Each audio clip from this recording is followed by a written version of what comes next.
Okay, it seems like we're live streaming. Okay, great. Okay. Welcome everyone to the regular bi-monthly meeting of the Marin Municipal Water District Board of Directors. I'm Board Vice President Cynthia Kohler, sitting in for Board President Jack Gibson, who is unavailable this evening. I'm looking for a motion to adopt the agenda. So moved. Second. Is there any public comment on the agenda?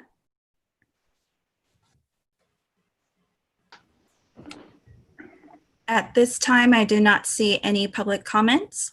I'm sorry though, but can you repeat who was the first person to make the motion and who seconded? Armando first, Bragman second. Thank you. Although it could be debated. It was a photo. It was a photo. But let's not. So there's no public comment on the agenda. We are now looking for a roll call vote on the agenda, adoption of the agenda. Thank you. Director Bragman, Aye. Director Quintero, Aye. Director Russell, Aye. and Vice President Kohler. Aye. Thank you. We're now moving on to the moment for public expression on any item that is not already on the agenda. Do we have any public expression comments?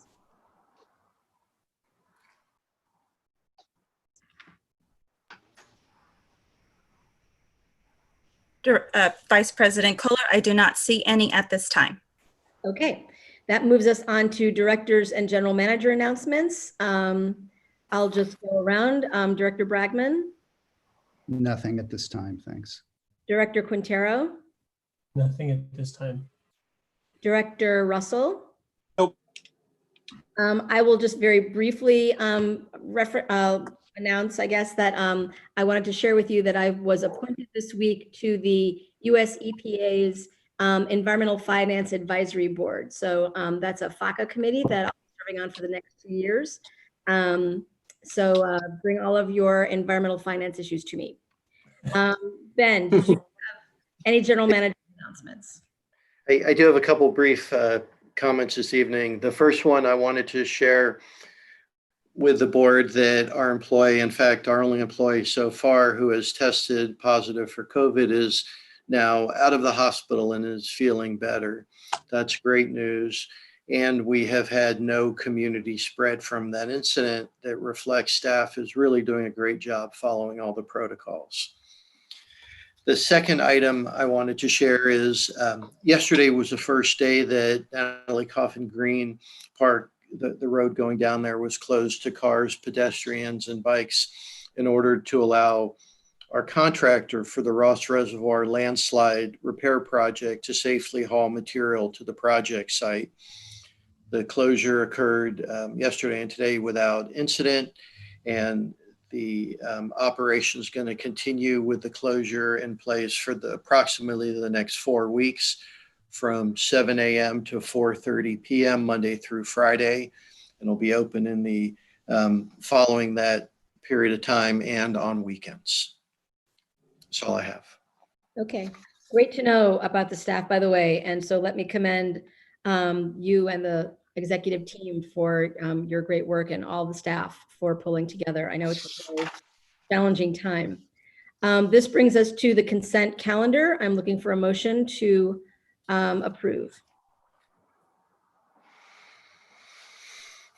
Motion to approve. I was trying to be polite. Yeah, so was I. The polite Snooze, you argument. lose. Snooze, you lose. Second.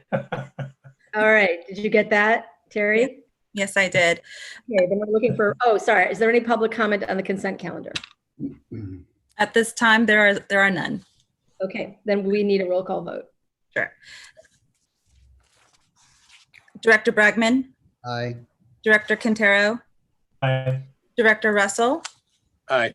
and Vice President Kohler. Aye. Okay, that brings us to the regular calendar and item 5, which is lessons learned from the 2017 North Bay fires. Okay, that item is mine. Given the time of year approaching, in fact, probably now in the fire season here in Northern California, it's appropriate to bring this presentation to the board. In fact, President Gibson, who's not here tonight, had seen the presentation at a North Bay Watershed Association meeting and asked me to bring this to the board.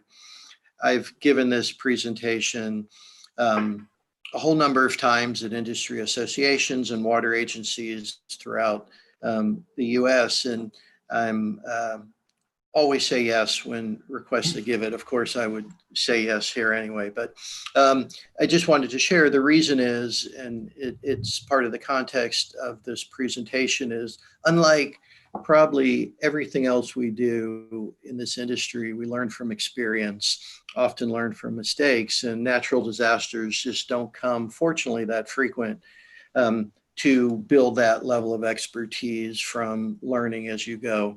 So hearing from folks that experienced it, in this case myself, has been valuable for the industry. So I do this. I don't profess to be an expert in emergency response. It's really my personal experience while I was in the role of director of water of Santa Rosa Water, which is an enterprise department in the city of Santa Rosa. And I was here for about 5 months on the job there when this event occurred. And then thinking about the district, we're now preparing, as you know, for PSP events, PSPS, potential outage events in the midst of a pandemic, all at the same time always aware that a natural disaster could occur, wildfire or earthquake. So a lot of preparation work on all fronts continue. With that, I'll go to sharing my screen and roll through the presentation.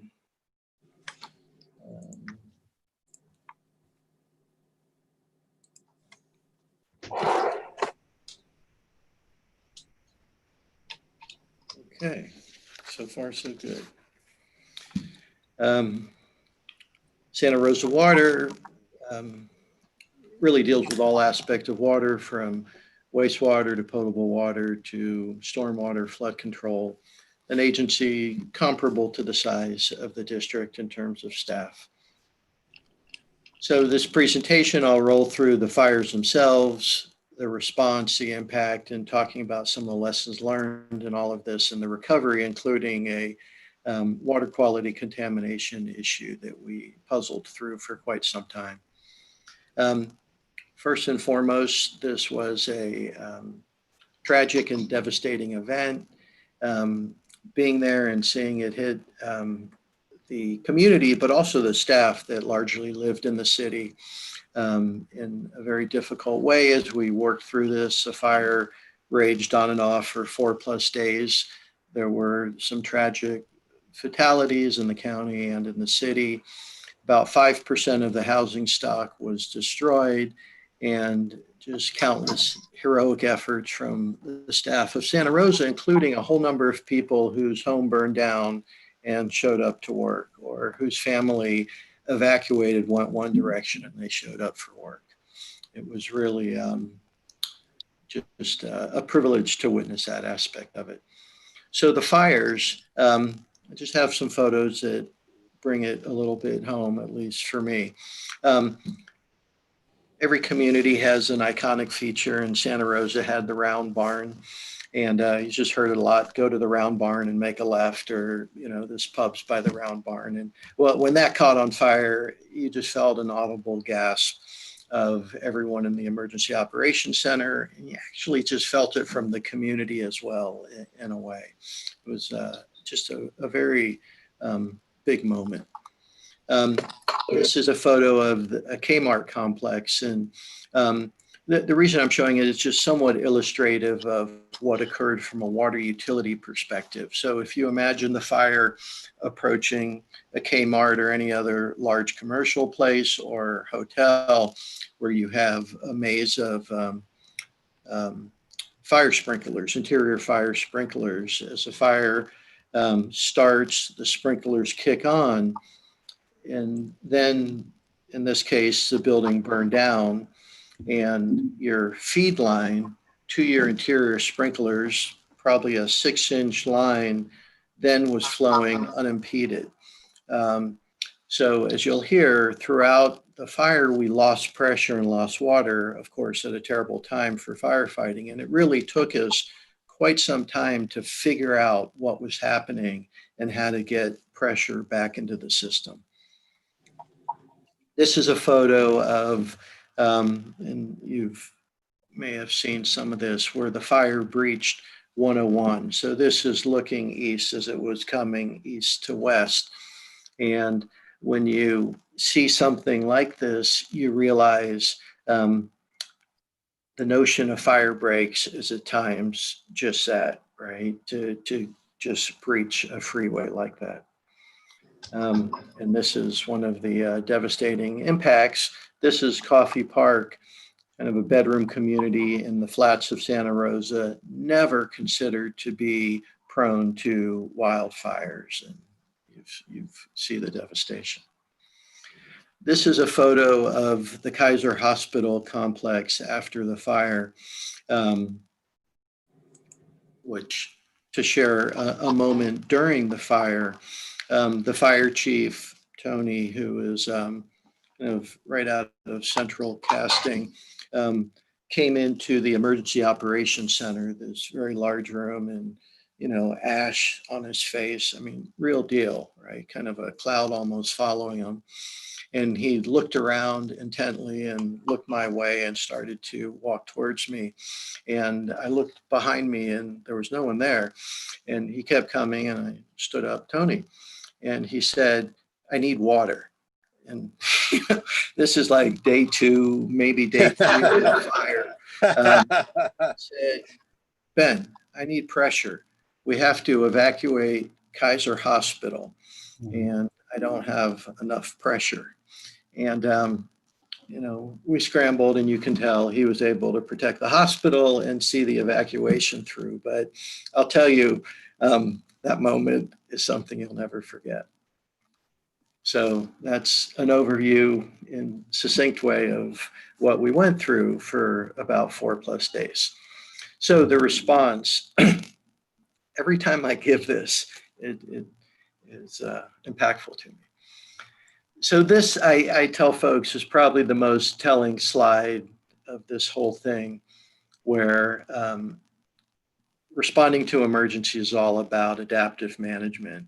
And unfortunately, it's something they never tell you in all the FEMA training you can go to. And you have your nice structure and you think you have a plan, but your plan is never going to fit the nature of the emergency. And built into the structure, I share with folks, including here, of course, who's going to be the one to look and think about and adaptively manage and fit the plan for the circumstances you're actually dealing with. And again, Eisenhower had a similar quote, and both come from wartime, which is never being in that, but it felt as close as you'd want to get. Emergency response is very complicated in structures and names and titles. At the end of the day, it's largely about 2 things: communications and resources. Communications with people and the public, and also field instrumentation that, of course, in this digital age, we're so dependent on, but you can lose immediately, and you really are not practiced how to run a system essentially totally blind. Never mind how to figure out your situational awareness of what's going on in the field. And then a whole range of resources needs. The one big mistake I made was on mutual aid. You're just so focused on the moment. It took us quite a few days before we said, boy, let's call mutual aid that we're all part of. It's a great system in California. And as soon as we made the call, trucks were rolling to give us some relief and some support we needed. So a very complex, whoops.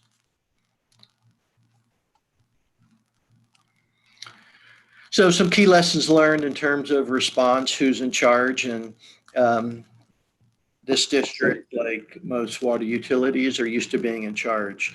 And an event like this is regional in nature. Very quickly, the county's in charge, you're no longer in charge. And then the state, CAL FIRE maybe comes in, OES, and they're in charge. And then maybe the feds come in. And everyone has a different model and a different language, and you're trying to communicate in the midst of these changing dynamics, and just it complicates the situation. I mentioned this adaptively management is such a key part of a response. Tactics versus strategy can help, and you need to be focused on the tactics in the immediacy of the response, but you do need to carve out a space to be thinking about tomorrow, next week, next month, whether it's business continuity or just your approach to deal with the different things that are arising. This is, there's maybe some folks have some experience with FEMA and projects. When you're working on a project, an event like this, where you're making just decisions moment to moment, do you get a contract in place to do what you need to do to bring your system back to some semblance, or do you go through the, at times, laborious efforts to ensure the contract's compliant with FEMA?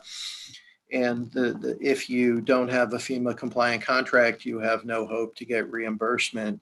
At times you can't always wait for it. So it's a pretty complex issue. Fatigue in ways I never experienced sets in, and partly that's due to the adrenaline, and the notion of going home to sleep before your next shift is just that, a notion. And mistakes by day 2+ start to get made as everyone's fatigued, with the exception of firefighters, and obviously a completely new understanding and respect for their job, but they're able to amazingly come off the front lines, put their head on their helmet out in some parking lot, sleep for 4 hours and back at it. But all the other mortals were just fatigue really was a tough issue. The assignments in emergency operations centers, so many agencies like Santa Rosa kind of takes a normal hierarchical structure and plops that into the FEMA emergency response structure in terms of kind of top dog at the top, and it flows down.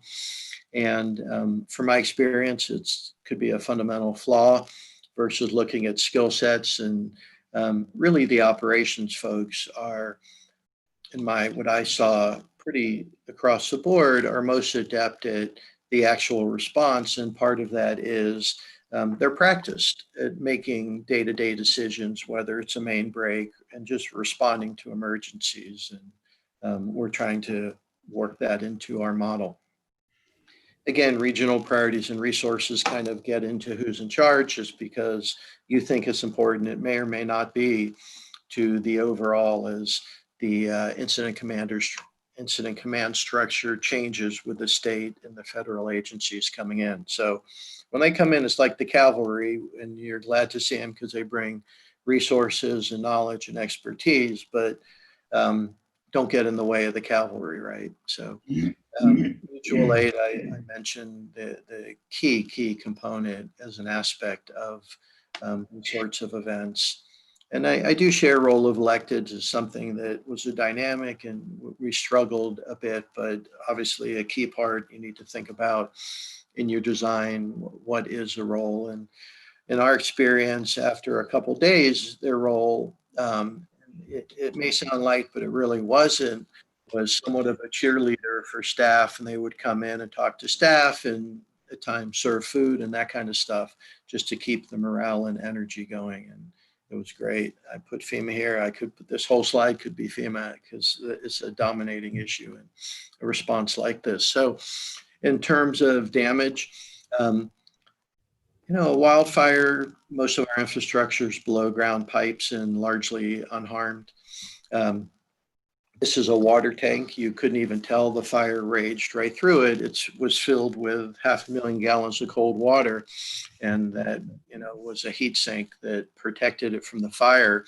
In the front was a brand new fire station built well beyond code in terms of fire resistancy. So it just does kind of uniquely, the infrastructure generally for the water utility wasn't that damaged. We did lose a few sewer lift stations and pump stations.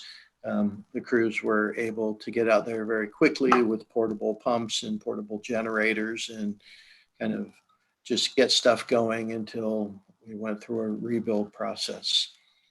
Then unexpected things happened. This is just one example where This event occurred in October, and just a couple weeks later, we had a rather significant rainstorm, the first of the season.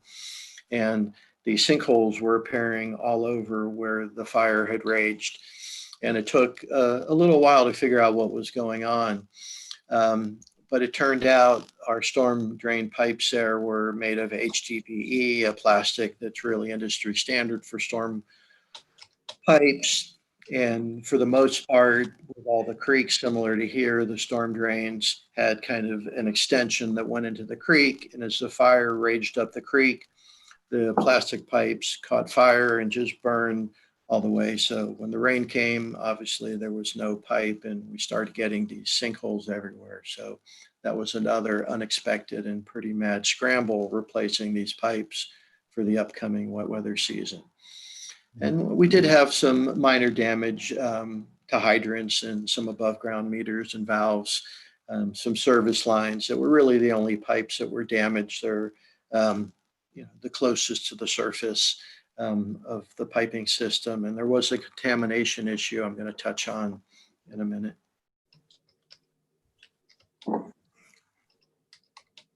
So the recovery, from a citywide perspective, debris cleanup is such a dominating issue, but even from a water utility, you may not be able to access some key facilities until they're determined safe due to hazardous materials or potential hazards in the debris as fires rage, right? Stuff burns.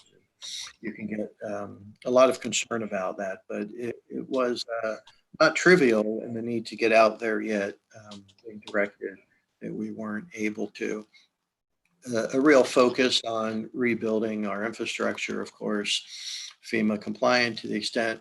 And of course, you need a lot of money and resources, and you're faced with an immediate loss of revenue from the businesses, hotels, hotel tax in our case, from the fire.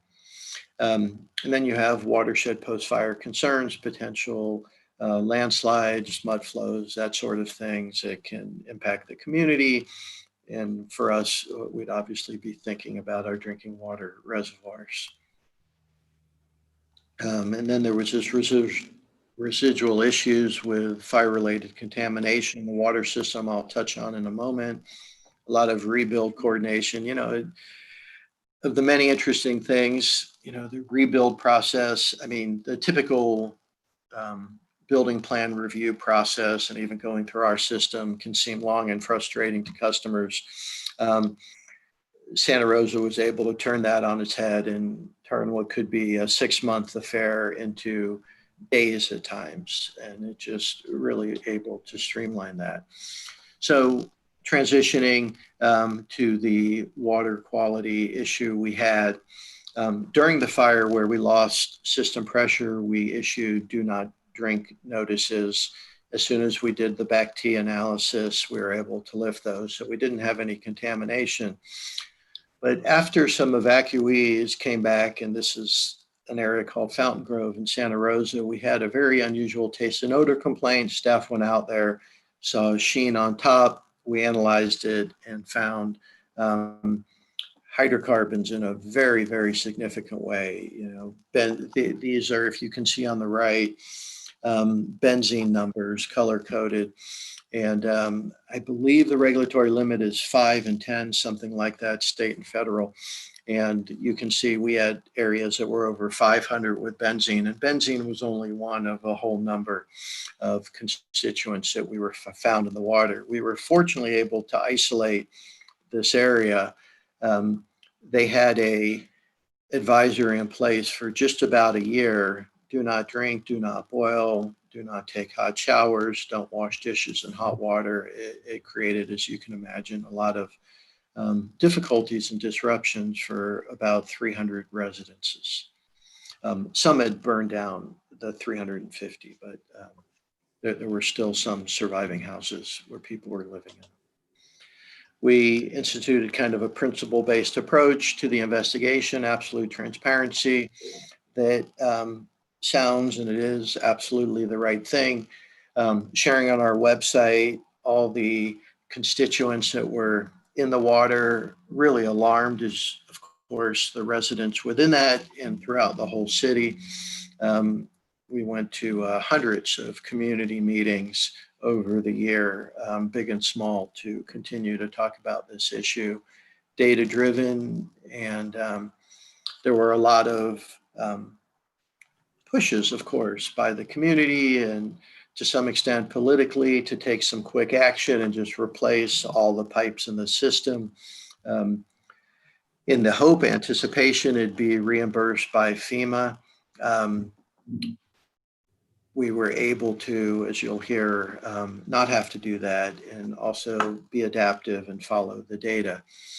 So just very briefly, we looked at, okay, what are the possible sources? The industry, it's fairly well known. For example, if you have an underground leaking tank, you can have permeation through the plastic pipe. It didn't really make sense that occurred coincidentally with the fire, but that was still a possible source. Leaching of potentially there was a theory that some pipes heated up and caused some leaching, which is a possibility.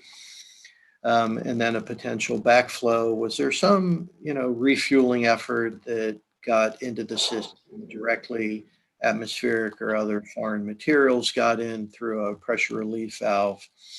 We took thousands and thousands of samples, cost us a few $1 million in analysis over that year, kept labs busy throughout Western United States, because it really is all about the data and trying to understand what was going on.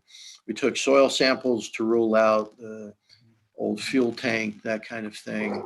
And then we started to do material samples and we did microscopy, you can see on the right, on pipe segments.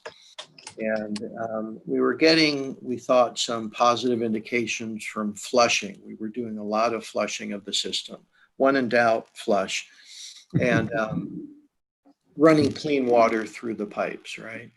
And so we found someone that could do a leach test and give them pieces of material that to understand how long it would take to leach this out and try align our timing and our flushing methodology with these tests.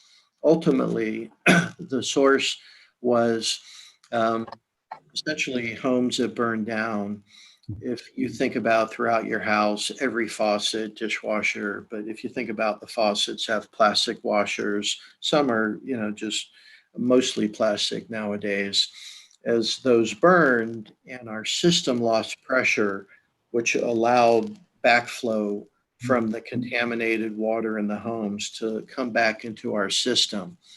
And then plastic pipes have a propensity to adsorb with a D and absorb with a B contamination onto them. So coat them and pull that contamination in.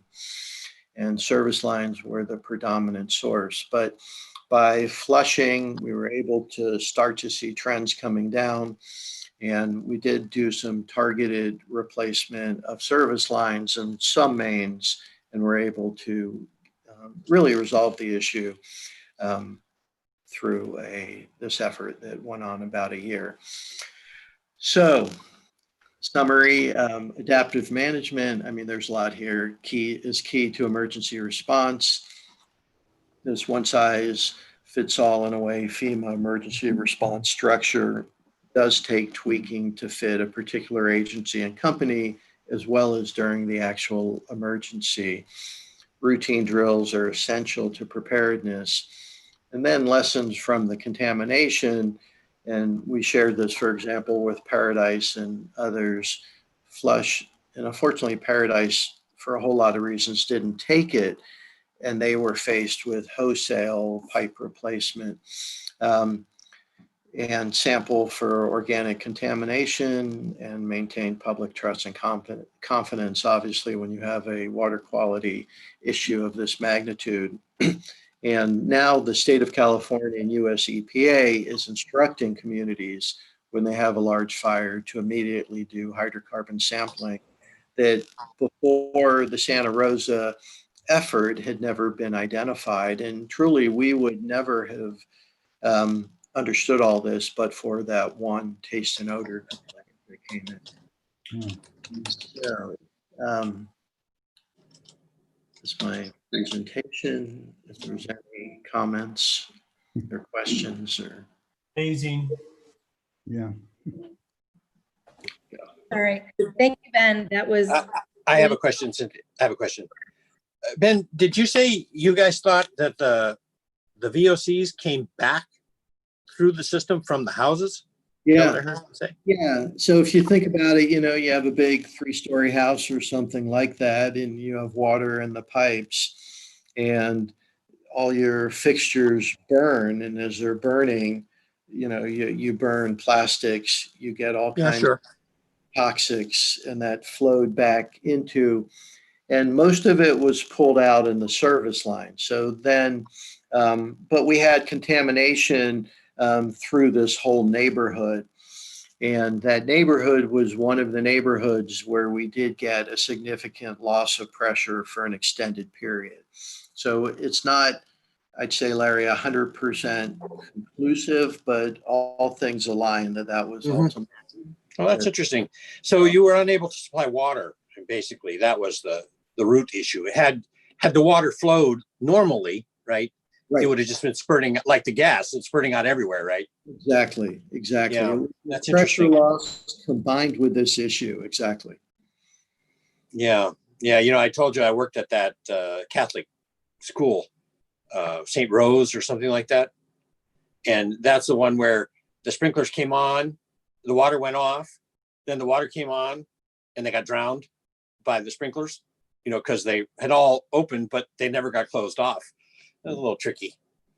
Yeah, it's, I heard a absolutely perfect analogy to the fire system. My assessment of the Santa Rosa fires was that one house catches on fire, we send 5 fire trucks. 500 catches or 5,000 catch on fire, we don't know what to do. All we turn into is rescue. And it's exactly parallel to the COVID situation with the hospitals. One patient gets sick, no problem. 500 get sick, big problem. What it seems to me is we should probably rethink our emergency response. Like I say, we're real good at one thing happening. When you get 500 happening at the same time, then we don't look so good. Our plans are a little shaky, seems to me. okay. Armando, did So, you? Ben, when you say it was the service lines, are you talking about the laterals? Yeah, there they call them service lines here, laterals. Yeah, the small pipe feeding the homes. And also on the backside of the meter coming from the main. But actually, primarily it was from the main to the meter. Those are all plastic in Santa Rosa? Yeah, for the most part. There were some copper, and on the copper lines, you did get some of the material stick, but it was nowhere near what we saw in the plastic. And don't we require copper in Marin, or Yeah, I On believe ladder. my standard, is that right? I think we do. Well, we've used plastic too, because I did a lawsuit here a long time ago on polybutylene. Right. So there have been times when, because it's expensive, Larry, to put in copper. So But that's there have been I've plastic done- has taken a shot at it, but that's because I presume because they had no water flow, then they all evaporated, huh? So all the pipes are empty. So, it's probably even worse. If it had just set with water, you'd probably been okay. And they're PVC? Yes. The problematic ones were PVC. Yeah, that makes sense. Yeah, that would be a bad situation. And so they'd have to replace all the laterals too? Yeah, we did go and replace all laterals, but we didn't have to replace the entire system, mains and everything else. See, if you just had those lead pipes, everything would have been fine. Did Santa Rosa pass any code amendments to address the contamination or the fire? Well, their new standard was copper at the time, but a lot of these homes were built before that was their standard. It's interesting. I started to think about, the big lesson learned of these, sprinkler systems, if there'd be a way to have some kind of sensor with, you have that sort of pressure drop, and it would be an automatic shutoff, kind of like an earthquake for gas systems. Right. And as I was thinking about it, the fire chief said, "Yeah, it's a great idea until one doesn't work." Yeah, exactly. Because it's a life safety feature, and yeah, so things are complicated. Yeah. Yeah, that would be a hard sell past the insurance folks. Yeah. ISO would go crazy over that. Did you get reimbursed for the pipes? I think they're still working through the details. I mean, boy, yeah, but there was some money that came in initially, and all different paths, but I'd say they aren't yet finally concluded, and feel like there's still some money due to them that's somewhat being debated. And then there's a clawback thing with FEMA too. You get the money early, but then if the reviewer's fine, right, so you have to make decisions. Just like insurance companies, it's interesting. You didn't seem to have the problem East Bay Mud had in the Oakland fire, that the pipes exploded underground. You remember that? The plastic pipes developed steam, and then they just blew them out of the ground. Yeah. I'd never seen anything like that one you showed of that burnt PVC. I mean, that was not exposed, right? That's always was covered, Right. the whole time. Yeah, right. That's really weird. Okay, other comments on this item, which is an informational item, so there's no board action, but I just want to make sure there's no other board comments before we see if there's any public comments. Okay, any public comments on this item? Yes, Vice President Kohler, we have one comment. It's from the Marin Conservation League. Oh, well, it's Larry Minikis. Good evening, all. I did want to make it in time for public comment, but I was in the car and I was listening and I couldn't figure out where the button was to raise it. So I was like, but I do want to comment. Forget it. Ben, thank you.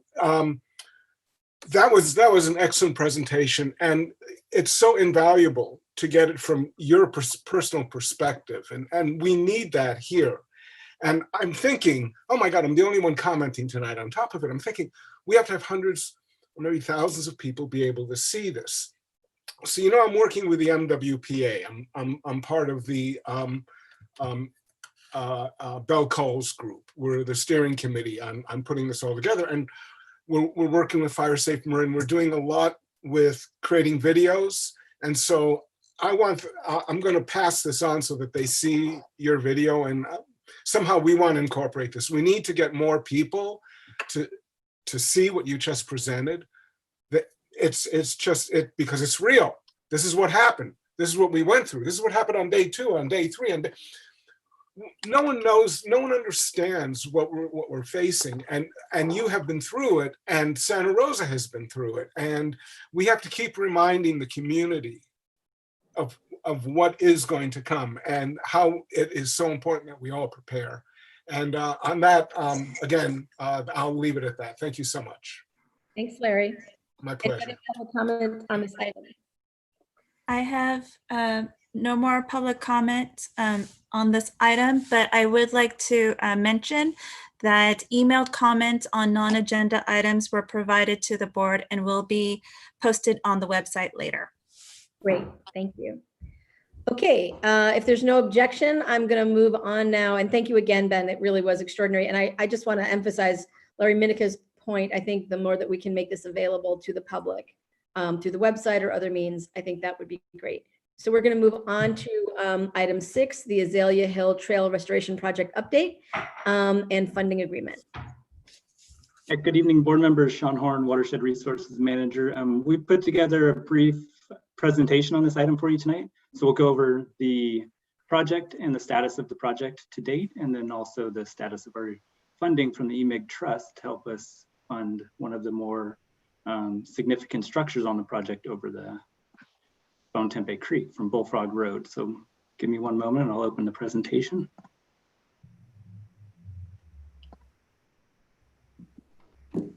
Right, so this can be an update on the Azalea Hill Trail Restoration Project and our funding status. So we're going to go over review the project phases for this, and then highlight the Bullfrog Bridge that we're working on and the EMIC funding that we're matching with funding from the Mount Tam Fund, and then also the benefits of the project for reducing trail impacts and how this is enhancing biodiversity. And then we have a second grant from the California Conservation North Bay to help us with phase 2 of the project. So we'll do a brief overview of the work that's going on there, and then also highlight some of the temporary signage we've developed for the project. And that was it's something that we were able to do with our partnership with OneTam, who received a private donation to help support the design and development of that. And that'll ultimately feed into our final kiosks for the project. So as a reminder, here's the 3 phases that we've broken the project up into. We have phase 1 that goes up and over Azalea Hill, which is a hiking and equestrian route. And we have phase 2, which is what was previously called the Fisherman's Trail segment. And then we have the 3rd phase, which is the Liberty Gulch segment. And you'll recall that at last month's board meeting, the board approved a resolution for a grant that we applied to for that 3rd phase, the Liberty Gulch. So what we're working on this year is the phase 2.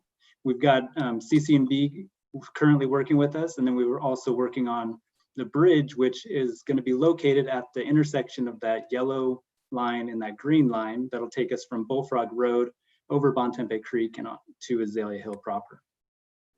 So the bridge itself is a really critical component. It's going to be our new entryway into this trail route. We're being able to fund this through a generous donation from the EMIG Trust. We're working on finalizing the agreement with them. They've received the final agreement and are working through it. We hope to have that fully in place in about 2 weeks. We also made a disbursement from the Mount Tam Fund in the amount of $75,000, which allowed us to solicit proposals for the construction of the bridge. The bridge is being constructed off-site, and it was the contract was awarded to the lowest bidder, which was Bridge Brothers. Excuse me. The bridge is going to be a 6.5-foot wide bridge that's 80 feet long. It's going to allow us to completely span the channel. And that'll bring users out of the creek, because currently where they are crossing through the creek and into a wetland area. So one of the critical components of this project is we'll actually be point downstream, closer to the reservoirs, which is a slightly wider section of the stream. But the benefit of that is that it'll take our users out of a wetland, which I'll show you in a moment. So that's the bridge. It'll look good when it's out there. That's an example of the exact bridge that we'll be getting. It'll be a significant effort to get the bridge in. We'll have to crane it in 2 pieces, and we'll have to start working on the foundations here shortly, and then we'll be installing the bridge in October is the plan at the moment. So what that bridge is going to allow us to do is really take users out of this wetland feature. So this is dry in the summer, but in the winter, this is a really nice, moist zone that we really want to bring users out of, so that we can kind of reduce this impact of trail use and soil compaction, and then also allow for the native plants to reestablish in these zones. So this is a really critical component. And when this project is complete, we'll have enhanced about 0.245 acres of wetland through our measures to move users out of these sensitive areas. So the photo on the top is going to be our new approach towards the future bridge site. And that's looking from the Azalea Hill side of the creek. So that'll be how you approach it. And you can see it's going through an upland area rather than the wetland feature. If you look at photo 6, this is an example of how when we adopted the project, we looked for opportunities to finalize our route that will avoid sensitive resources. So one of those sensitive resources is the hairy bird's beak, which is a small plant that exists only in California. It's locally rare. There's a number of populations along the trail route, and the current trail goes through a number of these populations. And this is an example where the existing route goes to the right side of that oak tree, and that's through in a population of the Harrisburg beak. And the new route is going to go slightly towards the creek more and on the other side of the oak tree, and it'll allow us to completely avoid that. And then we'll decommission through passive means that section that goes through the population. So one of the critical components is really decommissioning some of these social trails as well. There's a number of feeder trails off of this section of trail that we're working on this summer. So we put up trail closure signs on those social trails that'll allow rangers to actually enforce the closure in those zones. And you can see an example of that in photo 5, just some of the small signs that have been placed along the route. So in addition to the bridge that we'll be working on this summer, we're also working on phase 2 with the help of the California Conservation Corps North Bay. In that section, we have another 6 crossings that we'll be working on, and those will be small bridges and punch-ins that we'll construct with the Conservation Corps themselves. They're currently working with us on brushing the new alignment of the trail, and then we're working on the new tread as well. And we'll look at that in just a second. But this is an example of how this overall is really going to benefit the resources on the watershed by getting users up and out of those stream crossings. Currently, when you walk this segment, you are going down and into the streams. And so these features will help us reduce the overall impact of our users on our watershed. Here's an example of our crews out in front of the CCNB crews. So the CCNB crews have gone through and brushed the new alignment after our pre-construction surveys were all completed. And then we've been doing the rough grading. And an example of kind of the benefits of this kind of project is in photo 8, you can see as the old trail is approaching our small excavator that we have there, there was starting to be some trail erosion. And due to that trail erosion or incision, users were starting to go around that section, which was widening the overall impact of the trail and the use there. So this project will help create a multi-use path that is more sustainable and beneficial for resources in this segment of the watershed. In addition to the trail work, we've been working with OneTam to develop some new signage that really demonstrates and provides information to our users about the benefits, as well as some of the new new closed areas. So on the top of Azalea Hill, where we have most of these social trails, we will be looking to install more trail closures in those smaller feeder routes that go through some of the sensitive areas on the top of Azalea Hill. So these signs are currently out on the project sites. We have one at Azalea Hill parking lot proper, and then we have 2 at both ends of the phase 2 project site. When we are done with the project this summer, we'll be installing permanent kiosks that follow our just standard kiosk design, and we'll be installing those at the Azalea Hill parking lot, as well as down by the Bullfrog Bridge that we're working on currently. So as I mentioned, this was a benefit to the project in general, that OneTam was able to get a private donation to help fund the design and development of these, as well as the printing. And so that was for the temporary signs as well as for the permanent kiosks. And then we'll be working with Eagle Scout teams to actually develop and build those kiosks where these will permanently be installed. So that's the general overview and update on the project and where we're at to date. So I'll take any questions that board members might have regarding the project. Great. That was a very helpful presentation, Sean. Do we have any board questions or comments on the presentation? I do. Sean, are we going to do any improvements to the approaches to the new trail? Are you thinking from Sky Oaks, right? And then you can also approach it from Bontempi parking lot? Right. At this point, we don't have any planned improvements. We will probably do some additional rocking of the road that's currently there if we expect more use. And then also at the approach of the new bridge that's going to be going in, we'll definitely be doing some improvements. Right. The Sky Oaks approach is pretty funky, but yeah, there's a little areas we can look at that. Some of them we're down to bedrock in some zones that are a little tougher to work with. Yeah, it's a good suggestion, Larry. Thanks. Hi, Sean. That was a very interesting presentation. Is that bridge steel or wood? Correct, steel. It's steel with just the wood's that's good. I'm glad to hear that. Yeah, so it'll be a steel bridge, Larry, and then we'll have redwood decking. Cool. Because, it could burn pretty easily, huh? Sean, when you get across the bridge to the Fisherman's Trail, there's a lot of newts and stuff that you see on the trail during wet weather. Mm-hmm. So can we put in little pipes or anything under there so they don't all get squashed? We will look into that, Mr. Bragman. Part of the problem is trying to get the newts to go into those as well. But we can think about it. Yeah. Just go here. Yeah. I've heard of other agencies using wildlife refuge to avoid that fate. Yeah, absolutely. I worked on a project in Santa Rosa where we did it under Stony Point Road for the tiger salamander. That was a critical one, but the road was a bit bigger than what we're building here. Okay, just. Did you see that one about the coyote that led the skunk through the drain pipe under the freeway? He went out and got him and said, follow me, follow me. And he does, he follows him. They both go through the drain pipe.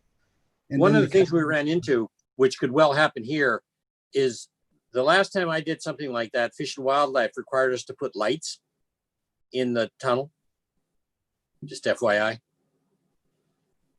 So they didn't want to get it too dark for them crossing through there. Hmm. That was for fish, but it's a similar idea. Okay, well, Just FYI. it's Okay. a pretty rich habitat, as I'm sure Sean knows, so. You know what might work better is something like an open grading with a channel. Might be easier for them to walk through. Yeah. And still get daylight, and it's an interesting idea. They're not very swift movers, huh? And they slither. rather than walk. Yeah, and they have a low line of vision. I don't know that they can see too much, but maybe we put a little girl newt in there and they'll come after her or something, get their interest. Something that would get them involved in going in there. Something like that might Yeah. work. Some kind of attraction for them. Okay. I think it's a great project, Sean, so I really appreciate it. So, Yeah, agreed. Any other board comments on this item? Okay, do we have, Nice job, Sean. Nice job. Thank you. sorry. Are there any public comments for this item? Yes, we have one, Larry Minikes. It's good I was muted. I could not stop laughing. I'm envisioning these lighted new tunnels with this nice soft red light and with a girly sign on the other end, like in Beetlejuice. Now you got it. Yeah. Now But it's working. But what might work better is just getting the schools again to do a sign that says, if you see newts on the trail, please move them off. Some Well, cute that's a good signs to idea. wake up the a good consciousness idea. of these bikers and such that will, other than, and get the kids to do it again and put up some signs and say, this is really a newt sensitive area. And that Would it make sense, Larry, to put a speed bump there? a newt bump? I don't Speed- know. I don't know speed where bump. the newts are. They're spread out. I mean, I've been moving newts. Seriously, I've been moving newts off the fire road for decades. Every time I come across one, I move them. So anyway, that's not really what I wanted to speak about. Sean, I don't recall if equestrians are being allowed on the trail as well. Yes, so there's two routes. One, phase 2 and phase 3 are multi-use route. Those will allow for hikers, bikers, and equestrians. The route up and over Azalea Hill will be for hiking and equestrians. Yeah. So if there's any bridges involved, the Catawba Bridge or any of the puncheons, Robert Eichstadt pointed out on Bill's Trail, there's a number of bridge crossings that they didn't consider equestrian use. So they didn't have sideboards. So if it's wet and the hoof slips, it could slip off the side there. Even if there's a guardrail, the hoof could still. So he brought up that, and so I might suggest just showing the designs to the equestrian community and making sure that if there are any, that they're on board with it. And That's a good idea. Yeah, a great presentation. I really appreciate it. And the fact that I went on one of the tours, I can envision where all these structures and such and the work you're doing is going. So that was really valuable. So thanks so much. Seems like, Sean, we could put up some newt crossing signs too, huh? Yeah, absolutely. We can do that. We have some that we just recently replaced at Lake Lagunitas. And I'll just say that I did skip over the fact that the designs that we're using for the puncheons and the small bridges are all U.S. Forest Service designs, and they do have the equestrian bar along the edge, and they are being designed for the loading to support it. good. Okay. Good. Do we have any other public comments? I do not see any more comments. Vice President Kohler. If there aren't any further board comments, I think we're moving on to item 7. Schedule and agenda items. So if I may, Ben, just briefly introduce it, that before you are the future agenda, the future meeting schedule and agenda items. As you may already know, that the Communications Committee was canceled. Communications Committee meeting was canceled for August 19th.